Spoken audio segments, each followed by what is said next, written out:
আসসালামু আলাইকুম। আমি টিম গাবুদার পক্ষ থেকে সাব্বির হোসেন আপনাদের মাঝে একটি ভিডিও নিয়ে হাজির হলাম। তো ভিডিওর মূল উদ্দেশ্য হলো ইফতার অনুষ্ঠান। তো হরিশখালী বিশিষ্ট ব্যবসায়ী এবং সমাজসেবক ব্যক্তিদেরকে নিয়ে আয়োজন করেছেন এক ইফতার অনুষ্ঠান। হরিশখালী মোটর শ্রমিকের পক্ষ থেকে এই ইফতার অনুষ্ঠান, সেই ইফতার অনুষ্ঠানের মূল উদ্দেশ্য হলো যে প্রত্যেক ফ্যামিলি তার প্রান্তে ইফতারটা পৌঁছে দেওয়ার। তো আলহামদুলিল্লাহ, দেখতে থাকুন বাড়িতে ইফতারি দেওয়ার মূল উদ্দেশ্য কী। তো হ্যালো, এখন আমরা চলে আসলাম হরিশখালী মোটর শ্রমিক প্রধান কার্যালয়ে। তো এখানে চলতেছে ওই ইফতারের কার্যক্রম। তো এখানে উপস্থিত আছেন আমাদের প্রিয় মেজান ভাই, রনি ভাই এবং মঞ্জুর হোসেন। এখানে আছেন প্রিয় শরীফুল ভাই।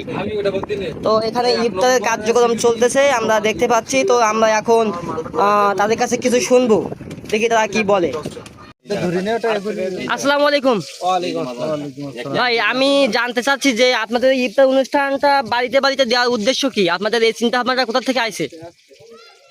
আসলে আমরা তো আছি ইফতারি, এটা আমাদের হরিশখালী মোটর শ্রমিক আয়োজিত বা এলাকার যে ব্যবসায়ীরা আছে তাদের নিয়ে তারা কিছু আমাদের সাহায্য করছে নিয়ে আমাদের ইফতারিটা আয়োজিত। কিন্তু আমরা প্রতিনিয়ত আমরা মসজিদে দেই, কিন্তু আসলে আমরা দেখলাম একটা তেহারি ডেক রান্না করতে একটা পরিবারে 8 থেকে 10,000 টাকা খরচ হয়, কিন্তু একটা পরিবারে এই তেহারি কিন্তু মা বোনেরা খেতে পারে না। যার কারণে আমরা আজকে আয়োজিত হরিশখালী মোটর শ্রমিকের উদ্যোগে আমরা যে ইফতারের ব্যবস্থা করেছি মা বোনদের বাড়ি বাড়ি যে আমরা এই ইফতারের ব্যবস্থা যাদের নিজ দায়িত্বদার রোজাদার ব্যক্তি আছে তাদের দায়িত্বে আমরা ইফতারি পৌঁছে দেব। এটাই হচ্ছে আমাদের আশা বা প্রত্যাশা। আলহামদুলিল্লাহ, অনেক সুন্দর আপনাদের চিন্তাধারা।